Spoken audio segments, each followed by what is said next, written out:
El desierto de grado 4 se extendía bajo un sol abrasador, donde el polvo y la desesperanza se confundían en el horizonte. Restos de piezas metálicas rotas y fragmentos de armaduras quemadas decoraban el paisaje árido, como huesos dispersos en un planeta olvidado. El aire, cargado de la resonancia de explosiones recientes, vibraba con una energía residual que se sentía como un peso en el ambiente.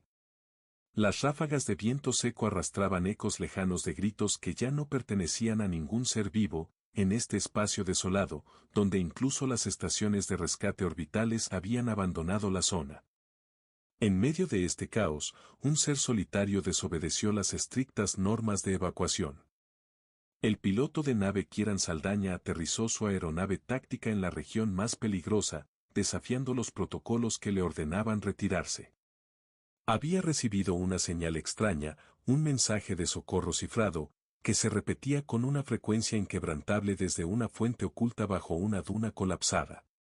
No era un error, ni un glitch en los sistemas de comunicación. Era un llamado real. La última orden que había recibido era abandonar el planeta, pero algo en la intensidad de la señal le decía que había algo más. A pesar de la lógica de los mandos superiores, Kieran se desvió y aterrizó, cubriendo su nave con polvo mientras apagaba los motores y se preparaba para avanzar.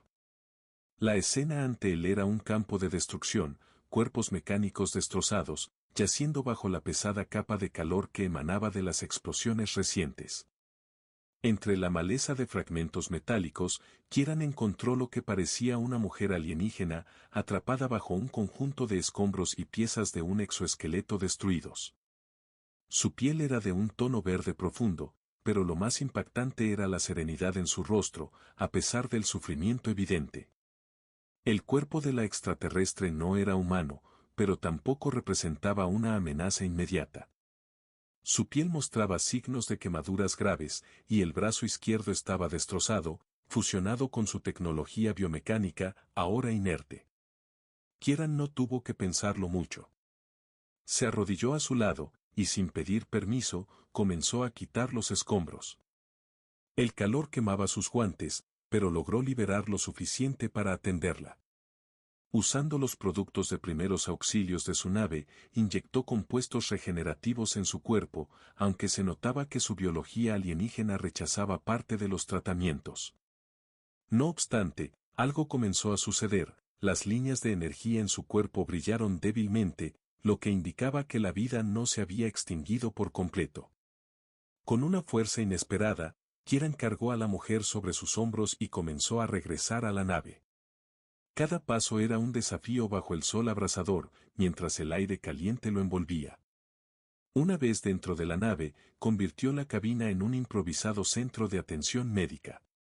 Colocó a la extraterrestre sobre un panel de soporte magnético mientras sus sistemas vitales luchaban por estabilizarse. El tiempo pasó en silencio, mientras la figura alienígena, aún inconsciente, descansaba. Kieran no conocía su nombre ni su origen, pero había algo en su expresión que le hizo sentir que había tomado la decisión correcta. Su respiración irregular era el único sonido en la nave, un recordatorio de que la guerra no solo había dejado cicatrices físicas, sino que también había marcado sus almas. Los datos biomédicos seguían fluctuando, mostrando signos de recuperación y rechazo a la intervención humana. Kieran ajustaba manualmente los controles para evitar que la nave fuera detectada. Sabía que las fuerzas enemigas rondaban y el silencio de su nave era su único refugio. A medida que avanzaba, las horas pasaron, y la alienígena, a quien Kieran comenzó a llamar Arisa, se despertó por fin. Arisa abrió los ojos, pero su mirada no reconoció el entorno.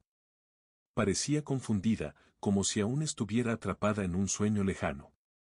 Lentamente, se incorporó, su cuerpo temblando de debilidad, pero algo en su mirada indicaba que aún guardaba una dignidad inquebrantable.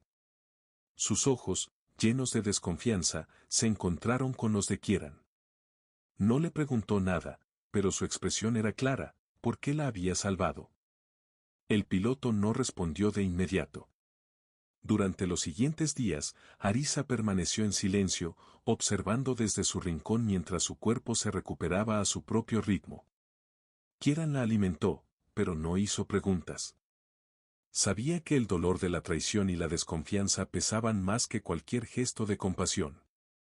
Finalmente, durante una de sus recuperaciones, Arisa habló.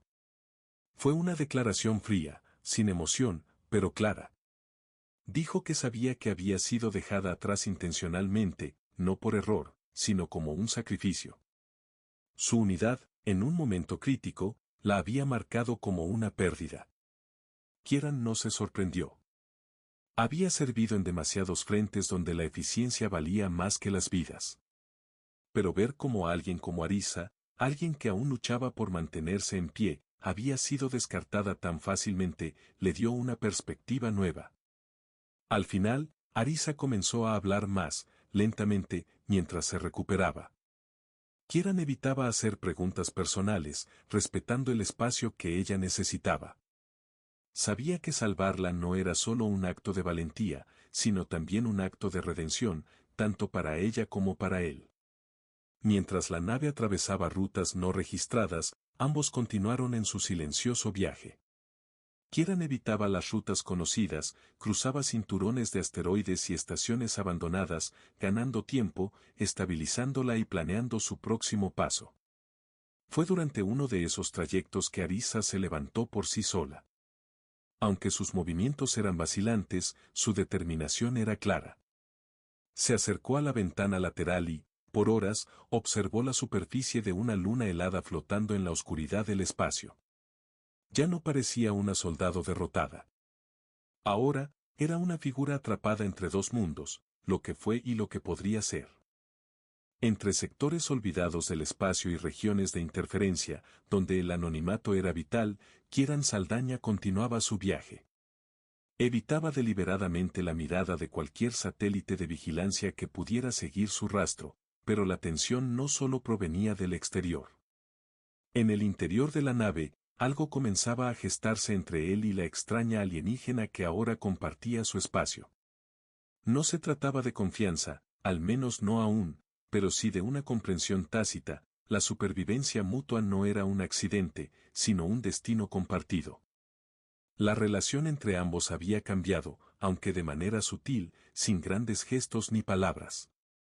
Kieran seguía siendo el mismo hombre lacónico, ocultando sus pensamientos tras los controles y los sistemas de la nave, mientras Arisa comenzaba a mostrar una curiosidad más profunda hacia la tecnología humana que la rodeaba. Ya no estaba tan interesada en su pasado bélico, sus días de comando y estrategia se habían disipado para dar paso a una mente que analizaba la nave como una intrincada maquinaria humana. De vez en cuando, Arisa comenzaba a desmontar paneles de la nave, estudiando los mapas de navegación y cuestionando la propia forma en que Kieran la había tratado durante su recuperación. Su mente, una vez entrenada para seguir órdenes sin cuestionarlas, ahora se rebelaba contra su propia biología y la estructura de su especie. En uno de los pasillos auxiliares de la nave, Kieran había instalado sensores rudimentarios para ayudar a Arisa a recuperar algo de su destreza motriz. Los módulos eran simples, reciclados de viejas unidades médicas, pero eran suficientes para permitirle trabajar con su brazo robótico, ahora casi inútil, en intentos de movimiento cada vez más audaces. Ella pasaba horas al día repitiendo el mismo ejercicio, intentando mover un dedo, una garra, un fragmento de su brazo derecho. Cada intento fallido le resultaba frustrante. No experimentaba dolor, pero la falta de contacto real, la ausencia de sensación táctil, era como una herida aún más profunda que la física. No le dolía tanto no poder atacar, sino no poder sentir, no poder tocar. Kieran observaba en silencio desde la entrada del pasillo.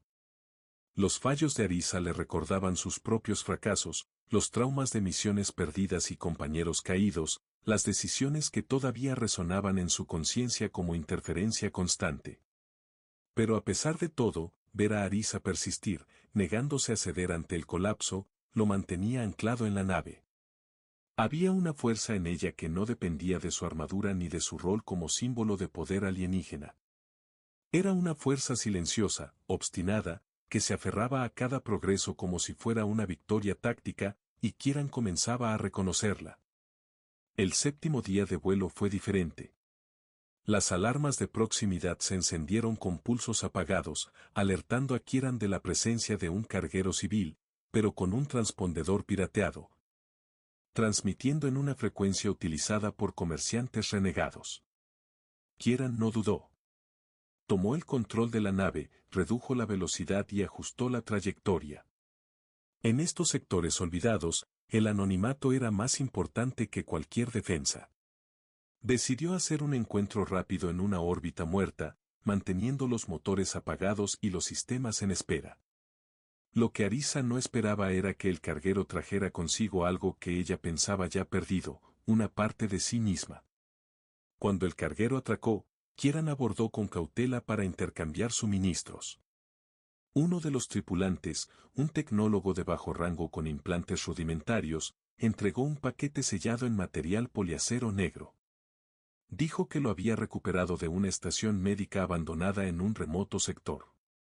Al abrirlo, Kieran encontró un dispositivo de interfaz neural con inscripciones desconocidas. Era una tecnología de enlace neural utilizada por unidades de élite como la de Arisa. De vuelta en la nave, Kieran colocó la unidad sobre la mesa de trabajo, sin decir una palabra, y se la mostró a Arisa. Ella se acercó lentamente, sus ojos se fijaron en el diseño angular del módulo. En cuanto lo vio, lo reconoció inmediatamente. No era un modelo estándar, era suyo. Lo habían retirado de su cuerpo después de que fuera declarada no funcional. El protocolo de su unidad consistía en recuperar cualquier tecnología útil, incluso si pensaban que el soldado había caído. Habían tomado su interfaz neural y la habían almacenado sin ceremonias, como si nada. Por primera vez desde su despertar, Arisa permaneció en silencio frente al módulo. Algo dentro de ella parecía desmoronarse. No era tristeza, era un reconocimiento brutal de que su vida había sido completamente desmantelada y reciclada sin ningún tipo de respeto. Esa noche no entrenó, no se acercó a los sensores. Simplemente se quedó sentada frente al módulo, su mirada perdida en los bordes metálicos. Kieran, respetando su silencio, no la interrumpió. Dejó cerca una bandeja de comida y se retiró al puesto de control. El silencio entre ambos ya no era una barrera, sino un espacio compartido donde el dolor podía existir sin explicación. Horas más tarde, cuando Kieran regresó, encontró el módulo conectado al brazo de Arisa. Ella misma lo había integrado. Aunque sus dedos aún temblaban, ya no eran completamente ajenos. Movía su brazo con un propósito. La nave, antes impregnada por la soledad, ahora respiraba una nueva energía. El silencio se llenaba de concentración. Desde que Arisa había conectado la interfaz, algo en su relación con el entorno había cambiado. Ya no era solo una superviviente a la deriva, ni una pasajera. Sus movimientos, aunque torpes, mostraban una nueva precisión. El brazo, antes casi inútil, ahora tenía fuerza. Arisa podía sostener herramientas, abrir y cerrar el puño con intención. No solo había recuperado su funcionalidad, sino que se había convertido en una amenaza letal, pero sin la necesidad de celebrarlo. Mientras tanto, Kieran había comenzado a rastrear puntos de contacto en el borde exterior del comercio estelar. Necesitaban reabastecerse. Los recursos empezaban a escasear y, aunque la nave estaba equipada con sistemas rudimentarios para purificar agua y reciclar oxígeno, ya no era suficiente. Los mapas estelares señalaban un refugio cercano, Core Drift, una antigua plataforma minera ocupada ahora por una cooperativa de técnicos y exmilitares. No era un lugar de preguntas, solo de intercambio. El viaje hacia Core Drift tomó 2 días de vuelo en silencio. Durante ese tiempo, Arisa transformó el área de observación en su espacio de estudio. Ya no le interesaban los archivos de guerra ni los diagramas de combate. Se sumergió en estudios de cibernética y anatomía artificial, analizando cómo cada parte de su cuerpo se había integrado con la tecnología. Al aterrizar en Core Drift, Kieran apagó los transpondedores y pagó con recursos adelantados, sin hacer preguntas. El interior de la estación era un laberinto de corredores industriales y estructuras improvisadas, más parecido a un refugio que a un comercio legítimo. En uno de los niveles inferiores se encontraba el taller de Thoren Kal, un viejo ingeniero militar. Al verlo, Thoren no preguntó su nombre. En cambio, observó su postura, la calibración de sus extremidades, y le indicó que se sentara. Durante las siguientes horas, el taller se convirtió en un quirófano improvisado. Kieran se mantuvo alerta, vigilando desde la entrada mientras Arisa era evaluada, escaneada y reconfigurada para lo que parecía ser su próximo renacer. Kieran no hablaba mucho, solo murmuraba para sí mismo, recitando códigos, analizando errores cometidos por sus antiguos compañeros. Lo que hizo Thoren no fue exactamente una cirugía, sino más bien una calibración. Ajustó el canal de retorno sensorial. Integró capas de tejido sintético con retroalimentación táctil y corrigió las microinterferencias que impedían que los nervios de Arisa se comunicaran correctamente con el sistema de control de su prótesis. Cuando terminó, el brazo artificial de Arisa podía distinguir la temperatura, la fricción y la suavidad. Incluso podía sentir la amenaza de un contacto, como si ya no fuera solo una extensión mecánica, sino un miembro completamente integrado. Esa noche, de regreso en la nave, Arisa se retiró al compartimento auxiliar, aislándose del resto del espacio. Kieran la dejó hacer, sin interferir, solo observando de vez en cuando. Horas después, cuando revisó los sistemas de reciclaje, la encontró de pie, sin decir palabra, su mano derecha apoyada contra el panel translúcido de observación. El vacío del espacio se desplegaba ante ellos, pero Arisa no miraba las estrellas. Estaba observando su propia palma, abierta como si hubiera descubierto un lenguaje secreto que hasta ahora le había sido negado. Tras abandonar Court Drift, el espacio recuperó su tono habitual, frío, vasto y silencioso. Un vacío sin límites, donde la dirección solo tenía sentido si uno sabía hacia qué huía o qué estaba dispuesto a enfrentar. En la nave, el ambiente se mantuvo quieto, pero ya no por miedo o incertidumbre, sino por la concentración meticulosa de Arisa. Las modificaciones que Thoren había hecho no solo perfeccionaron la retroalimentación táctil, también le permitieron establecer una nueva relación con su entorno. Por primera vez desde la batalla, podía distinguir entre lo vivo y lo muerto sin depender de los sensores, solo guiada por su percepción restaurada. En los días siguientes, convirtió el compartimiento de carga en un laboratorio improvisado.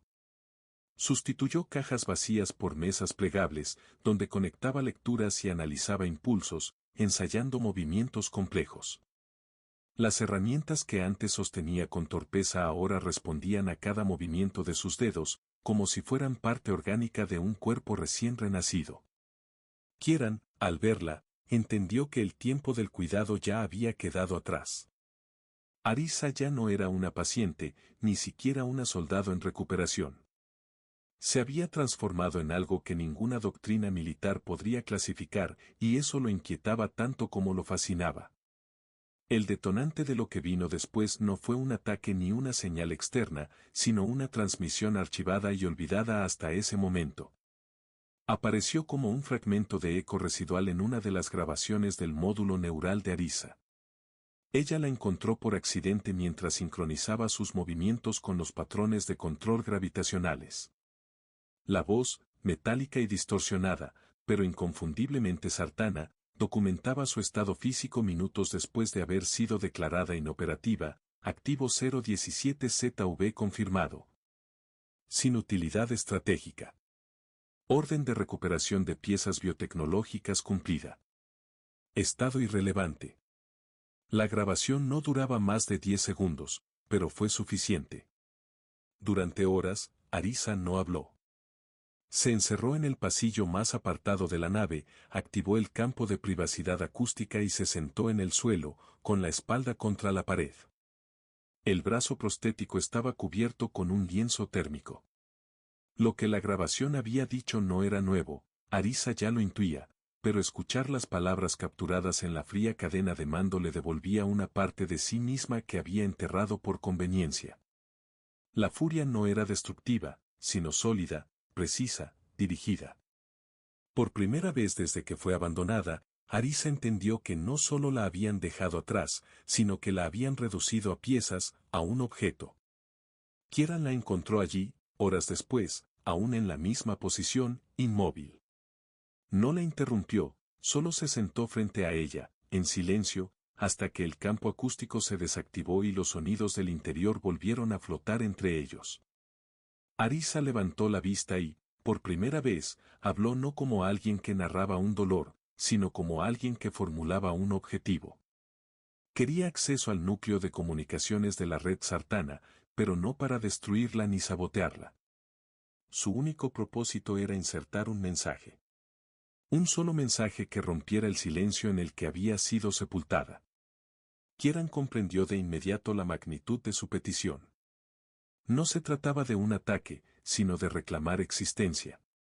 Localizar un nodo de transmisión de esa escala no sería fácil, pero tampoco imposible. Existían satélites olvidados, estaciones de soporte que aún orbitaban alrededor de planetas sin colonizar, antenas que nadie había desactivado por completo. Una de ellas orbitaba el planeta Drellón, una luna volcánica deshabitada que alguna vez fue una repetidora de señales de emergencia en los conflictos de la frontera de hierro. El lugar no estaba vigilado, las rutas de navegación lo ignoraban, y sin embargo su sistema de enlace seguía operativo. Solo necesitaban una conexión limpia, una entrada directa al núcleo de la red, y su mensaje llegaría, no como una amenaza, sino como un recordatorio. Durante la aproximación a Drellón, la nave tembló con los vientos de plasma que la atmósfera expulsaba en ciclos irregulares. Aterrizaron en una vasta llanura de roca fundida, ya endurecida, entre grietas que aún exhalaban vapor. Columnas de piedra negra se alzaban como ruinas de un pasado olvidado. Kieran preparó el sistema de anclaje mientras Arisa descendía con una mochila de datos, un generador de frecuencia segura y un microemisor codificado. Se movía como si el terreno no le importara, su cuerpo adaptado a los ambientes extremos, respondiendo con una precisión casi poética. Era la danza de alguien que, aunque no buscaba venganza, exigía ser escuchada. El núcleo de comunicaciones estaba a unos 100 metros bajo la superficie, al final de un túnel técnico reforzado con aleaciones oxidadas. Las compuertas, cubiertas de polvo y ceniza, se abrieron al reconocimiento manual gracias a un acceso universal de emergencia que Kieran había pirateado en ruta. Dentro, los sistemas estaban funcionales, aunque deteriorados. Arisa conectó su módulo de emisión, alineó el canal de retroalimentación, y después de una respiración que no necesitaba tomar, pero que aún así ejecutó, comenzó a grabar. No fue un mensaje largo. No dijo su nombre completo, ni citó unidades o fechas. Solo dejó una frase en la frecuencia de mando Sartana: no fui descartada. Fui dejada atrás. Y ahora regreso por mi voz. Luego desconectó el emisor y permitió que la señal hiciera el resto. No buscaba respuesta. Solo resonancia. Era un eco que ya no se podía borrar. El mensaje había sido enviado. Las ondas de su declaración viajaban ahora a través de los conductos inactivos de una red estelar olvidada, pasando por nodos antiguos. Antenas oxidadas y satélites desechados que aún mantenían fragmentos de una civilización que se creía perfecta. Ni Kieran ni Arisa esperaron una respuesta. Sabían que el mensaje no era un grito de auxilio, sino una marca en la tierra, una cicatriz convertida en símbolo. Lo siguiente no era esperar, sino moverse. Cuando la nave despegó de Drellón, su estela cortó el cielo de fuego, como una línea precisa sobre un lienzo indomable. El sistema estaba demasiado cerca de las fronteras artanas para permanecer ocultos mucho más tiempo. Aunque la estación emisora era antigua, la transmisión había sido captada. Los sensores de la nave comenzaron a registrar tráfico irregular en las rutas cercanas, patrullas de escaneo sin identificación oficial, sondas que repetían su ciclo de rastreo más de lo normal. El mensaje había sido recibido. El Imperio, aunque aún en silencio, había respondido de la única manera que conocía, con vigilancia. Arisa comprendió que el siguiente paso ya no era ocultarse. Era momento de buscar respuestas. Si habían sobrevivido hasta ahora, era porque nadie esperaba que continuaran moviéndose, mucho menos desafiando la narrativa oficial. Pero moverse no bastaba. Necesitaban saber quién había firmado su sentencia, quién había autorizado la recuperación de sus piezas biotecnológicas antes de declarar su cuerpo irrelevante. La voz en la grabación no era suficiente. Necesitaban contexto. Necesitaban evidencia. Y para eso, no bastaban los satélites olvidados. Necesitaban a alguien que hubiera estado cerca del centro cuando se tomó la decisión.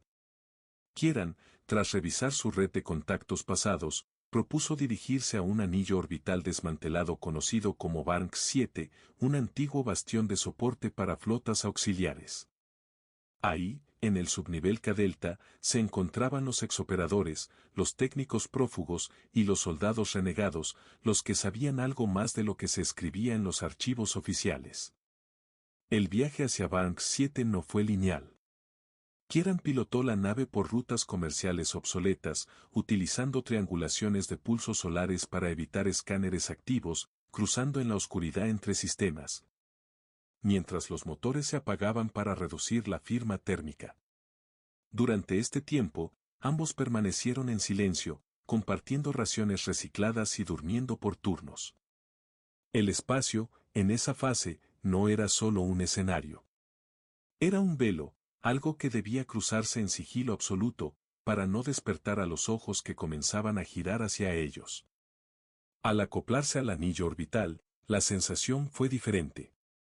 El lugar no estaba muerto, pero tampoco vivía.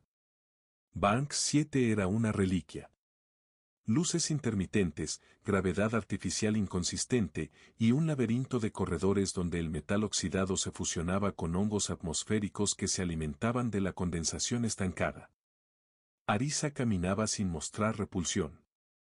Su cuerpo, adaptado ya al contraste entre lo vivo y lo inerte, aceptaba la suciedad como una forma más de arquitectura. Kieran caminaba tras ella, con armas visibles pero sin intención. Sabía que en ese lugar, nadie disparaba sin antes haber sido pagado. El primer contacto fue con Talon Cress, un exoficial de auditoría táctica que había desaparecido tras una misión fallida en el cinturón de Siros. Ahora vivía entre módulos de control abandonados, rodeado de pantallas que aún mostraban datos de hace más de una década.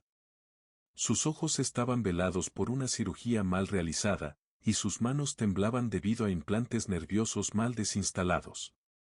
Pero su mente seguía lúcida. Cuando vio a Arisa, no preguntó su nombre. Solo dijo, tú eras la que no debía despertar. La conversación duró horas. No fue un interrogatorio, fue una reconstrucción. Entre accesos de tos y reinicios de sus pantallas orgánicas, les mostró archivos cifrados que había conservado, ya sea por obsesión o por culpa.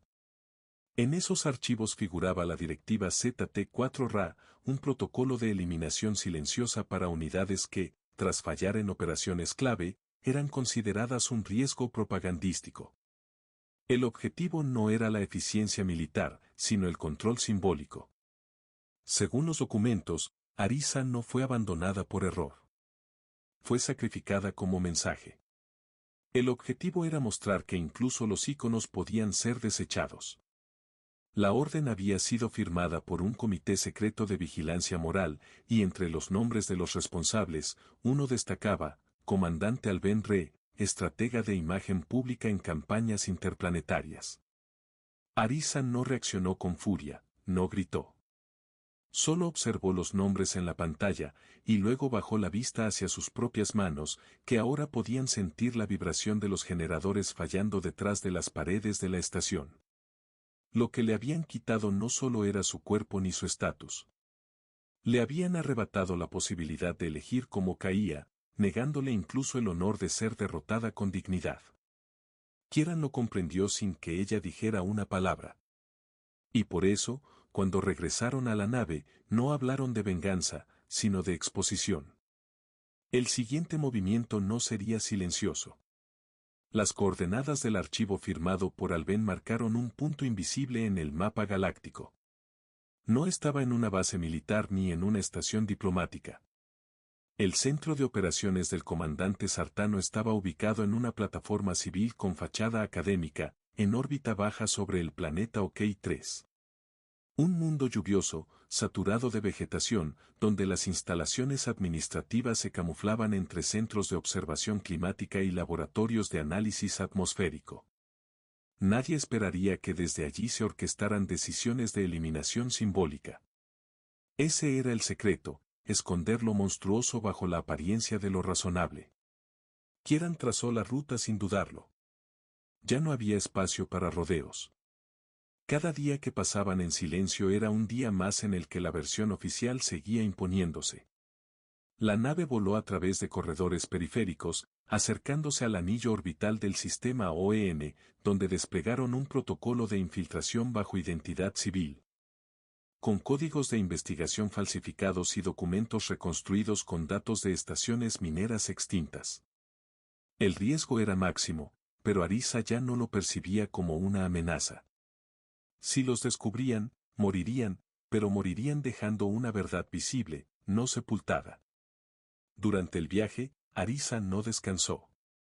Estudió el diseño estructural de la plataforma orbital, identificó los puntos de acceso al núcleo de datos, trazó rutas de escape y diseñó una secuencia de divulgación automatizada que, una vez ejecutada, liberaría los archivos de su sentencia a múltiples canales de comunicación interplanetaria, desde foros civiles hasta satélites de tráfico. No buscaba escándalo, sino visibilidad. Su historia era una, pero hablaba de miles que no pudieron contar la suya.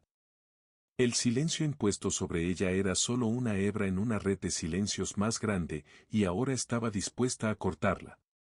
La plataforma era más limpia de lo esperado.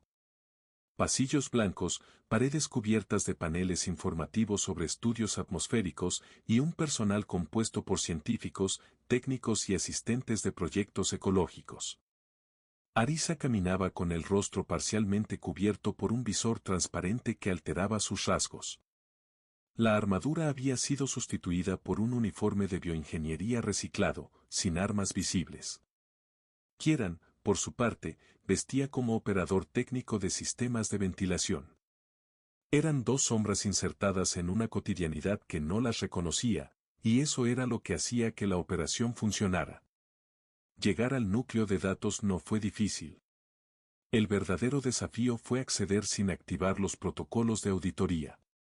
Arisa se infiltró por una compuerta de mantenimiento, guiándose por pulsos de temperatura y resonancia electromagnética que su brazo prostético podía detectar.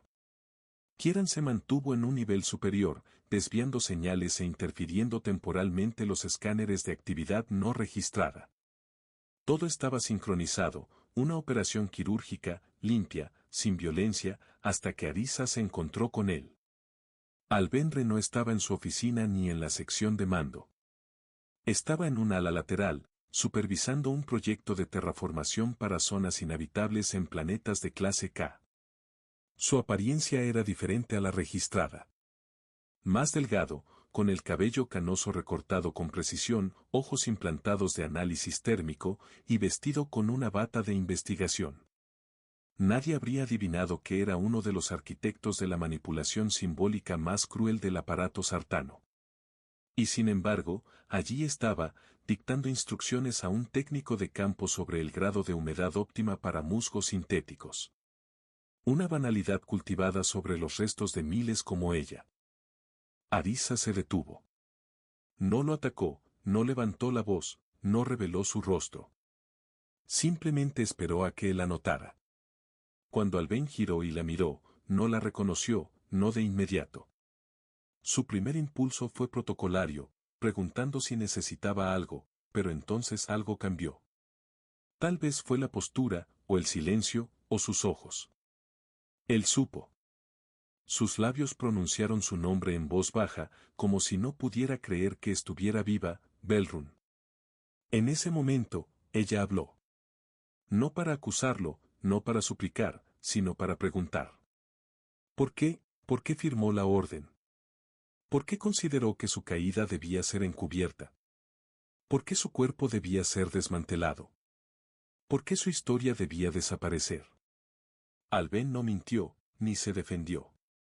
Explicó con la frialdad de alguien que cree en la lógica superior del sistema, que su existencia herida, rota y vencida, era una amenaza para la imagen de invulnerabilidad que la cúpula necesitaba proyectar. Si un símbolo sangra, los soldados dudan. Si un icono cae, el sistema tiembla, y Sartán no podía permitirse dudas. Arisa lo escuchó todo. No interrumpió, no lloró. Cuando terminó, extrajo un pequeño emisor de datos de su cinturón y lo activó. La transferencia comenzó de inmediato. En menos de 40 segundos, la red interna de la plataforma fue contaminada por el archivo clasificado que Kress les había entregado. En menos de un minuto, múltiples nodos comenzaron a replicarlo, y antes de que los sistemas pudieran bloquearlo, ya circulaba por canales abiertos. Imágenes, nombres, órdenes firmadas, reportes de campo. Todo el ocultamiento había muerto. La seguridad de la estación se activó de inmediato, alarmas, cierres de compuertas, escaneos biométricos, pero ya era tarde. Arisa se retiró sin tocarlo, sin matarlo. Lo dejó allí, en medio de sus pantallas, viendo cómo la imagen que él ayudó a sostener se deshacía como vapor en el aire acondicionado. Kieran la recogió en el corredor de evacuación. No hablaron hasta estar de nuevo a bordo de la nave, alejándose del planeta con una velocidad que desestabilizó los escudos laterales. Solo entonces, cuando el silencio del espacio volvió a envolverlos, Arisa se permitió cerrar los ojos. No como quien descansa, sino como quien ha terminado una fase. La guerra seguía, la persecución vendría, pero el silencio que la encerraba había sido roto para siempre. La transmisión había estallado como una grieta luminosa en la estructura monolítica de la propaganda sartana. Las réplicas se multiplicaban, no solo a través de canales abiertos, sino también en foros clandestinos, en los anillos académicos. En las plataformas mineras donde los operarios aún conservaban fragmentos de transmisores en desuso. El nombre de Arisa Belrun, que alguna vez fue sinónimo de disciplina implacable, ahora reaparecía como sinónimo de traición institucional. No porque ella hubiera traicionado a su especie, sino porque había sobrevivido a ser descartada y se atrevió a hablar. La nave de Kieran siguió su curso. Ninguna ubicación era segura. Aunque no se emitieron órdenes de captura de inmediato, ambos sabían que los comandos de inteligencia sartana eran lentos solo en apariencia. Su estrategia habitual era dejar que los ecos del escándalo se enfriaran para luego eliminar discretamente a quienes lo originaron. Por eso, el dúo no regresó a ningún lugar conocido. Viajaron entre los márgenes del sistema Lidia, una red de mundos sin colonizar, azotados por tormentas iónicas que bloqueaban los escáneres. Los sensores hacían imposible el rastreo activo.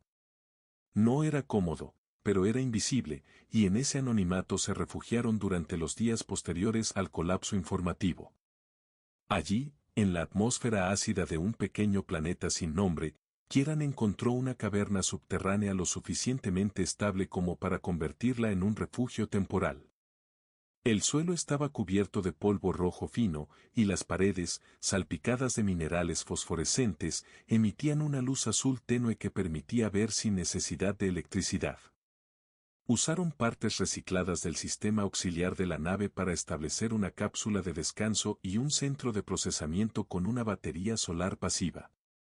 Por primera vez desde el rescate, podían detenerse sin contar minutos. Y aunque sabían que no era el fin, sí fue una pausa. Y en esa pausa ocurrió algo más complejo que la lucha. Ocurrió el reconocimiento. Arisa ya no entrenaba con la obsesión de antes. No porque hubiera perdido el deseo de fortalecerse, sino porque su cuerpo y su conciencia ya estaban sincronizados. Había alcanzado una simetría con sus prótesis que la hacía más funcional que antes de la caída.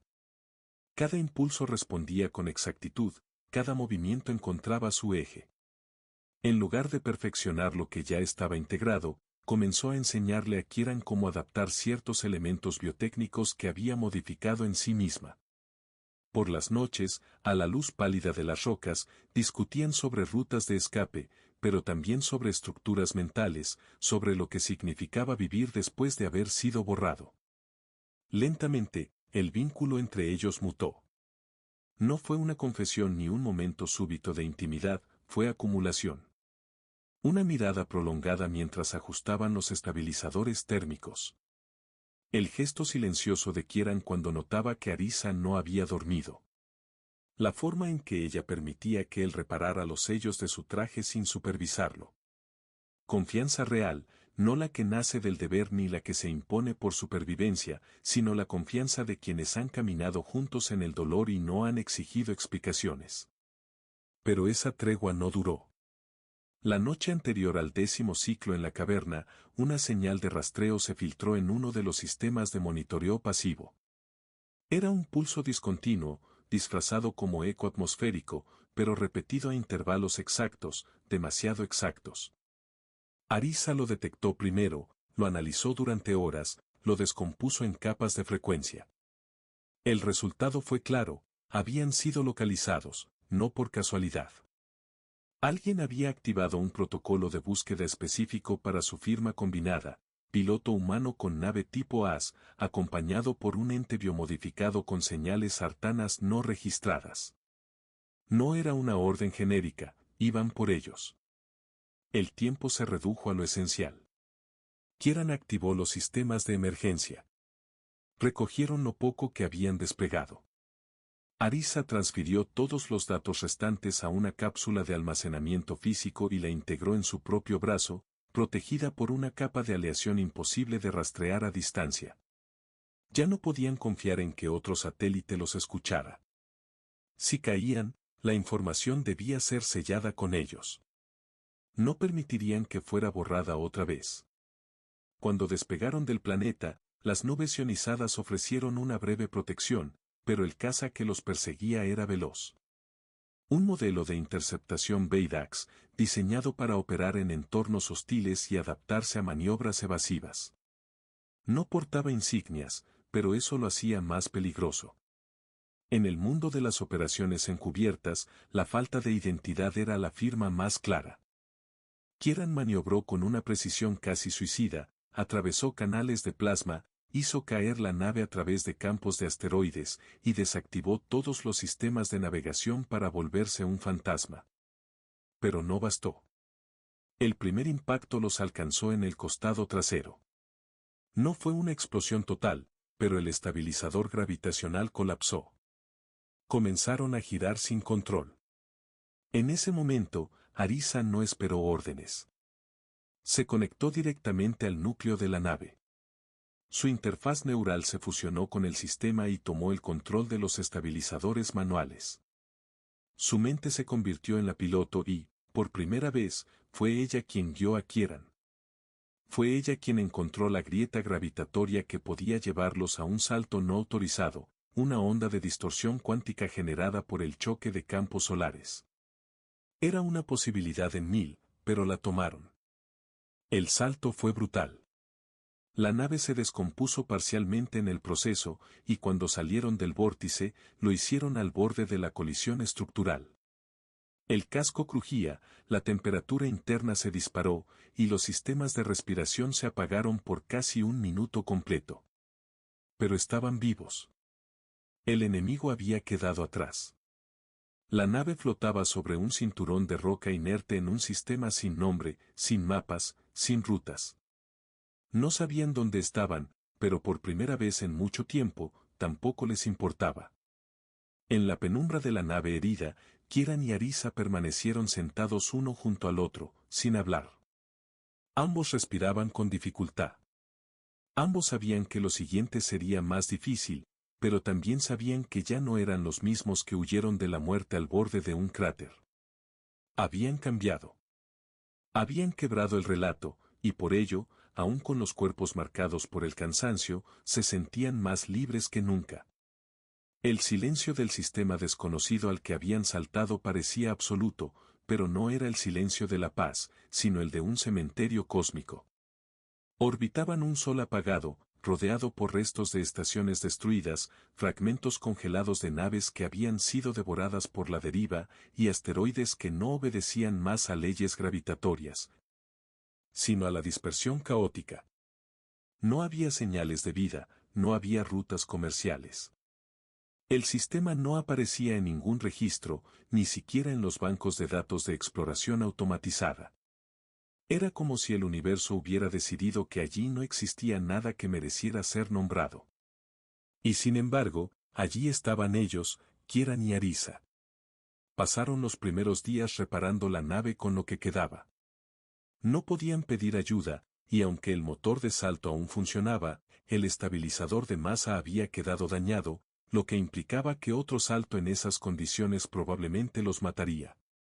Optaron entonces por un escaneo minucioso del sistema, con la esperanza de hallar un punto de anclaje, un cuerpo sólido con atmósfera, o al menos suficiente materia para extraer recursos básicos.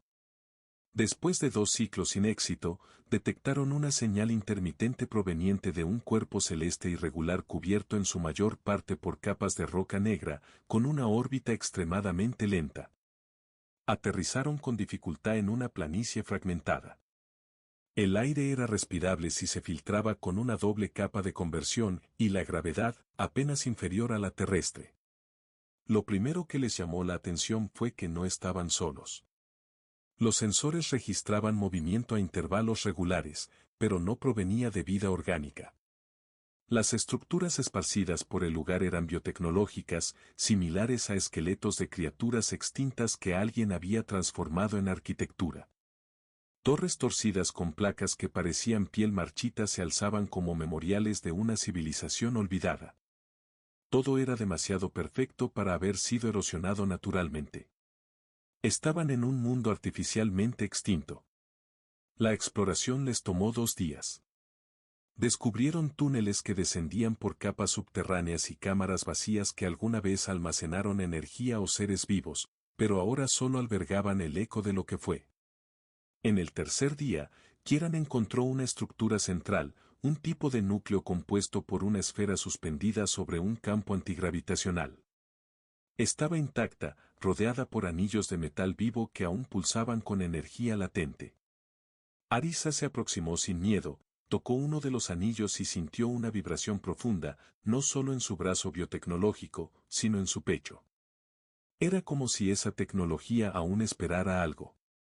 No una orden, sino una presencia. Esa noche, cuando ambos descansaban bajo el escudo térmico improvisado junto a los restos de la nave, Arisa habló por primera vez de su hogar. No el hogar del que provenía su cuerpo militar ni la base donde fue entrenada. Habló de la luna donde había nacido, donde sus padres la enseñaron a caminar con gravedad parcial, donde las piedras brillaban con tonos verdes al contacto con las manos. Kieran no la interrumpió. Solo la escuchó, como quien recoge un fragmento de algo sagrado. Entonces, ella dijo que aquella luna había sido destruida años después de su ingreso al servicio imperial. Nunca regresó. Solo conservaba recuerdos que ahora parecían imposibles, como si nunca hubieran pertenecido a ella, sino a otra versión que ya no existía. Y sin embargo, allí, en ese mundo roto, sintió algo similar. Una familiaridad intangible. Kieran comprendió. Aquella esfera suspendida no era solo una reliquia, era un archivo, un banco de memoria, no con datos cuantificables, sino con impresiones, con ecos de conciencia incrustados en la estructura del planeta. Una forma distinta de historia. Una sin palabras. Arisa, al haber sido parcialmente reconstruida con sistemas antiguos, era compatible. Lo comprendieron sin necesidad de análisis profundo. Ella podía acceder a esos ecos, descifrar fragmentos y quizás reconstruir parte de lo que ocurrió allí. Pero hacerlo implicaba un riesgo. Si se conectaba a la red residual del mundo, su mente quedaría vulnerable. Podría perderse o mezclarse. Esa noche no durmieron. Prepararon un protocolo de anclaje. Kieran debía mantenerla conectada físicamente, monitorear su actividad cerebral y desconectarla si los patrones comenzaban a fracturarse. No era una decisión tomada a la ligera. Pero Arisa, por primera vez. Desde su rescate, Arisa pidió hacerlo. No para descubrir secretos, sino para entender si ese mundo olvidado por todos podía ser el reflejo de lo que les esperaba si dejaban que el olvido siguiera ganando. La conexión comenzó al amanecer. La esfera la reconoció de inmediato.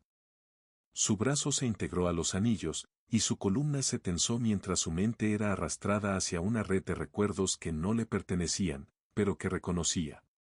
Vio ciudades vivas que respiraban como organismos. Vio seres sin rostro, pero con emociones tan intensas que se podían tocar. Vio el colapso, el cierre de esa civilización, no por guerra, sino por rendición. Un suicidio colectivo simbólico. El abandono no fue producto de un enemigo, sino de la certeza de que el sistema al que se habían entregado no merecía su energía vital. Se apagaron por voluntad. Se convirtieron en ruina para que nadie más pudiera continuar ese ciclo. Kieran observaba el cuerpo de Arisa. Ella convulsionó levemente y su respiración se aceleró. Su mano la sostenía, anclándola, pero no la desconectó. Sabía que debía ir hasta el fondo. Cuando finalmente la esfera se apagó y los anillos se detuvieron, Arisa cayó al suelo. Estaba viva, pero alterada.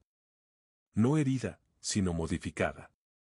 En sus ojos había una luz nueva, no un poder, sino una claridad.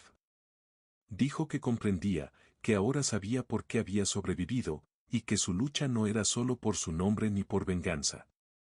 Era para evitar que ese destino, la autonegación por hastío, se repitiera. Ese mundo les ofrecía un nuevo comienzo, no una base ni un refugio, sino una advertencia y una posibilidad.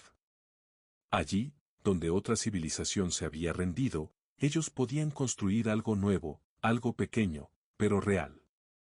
Ya no buscaban un lugar para esconderse, buscaban un punto desde donde resistir de otro modo.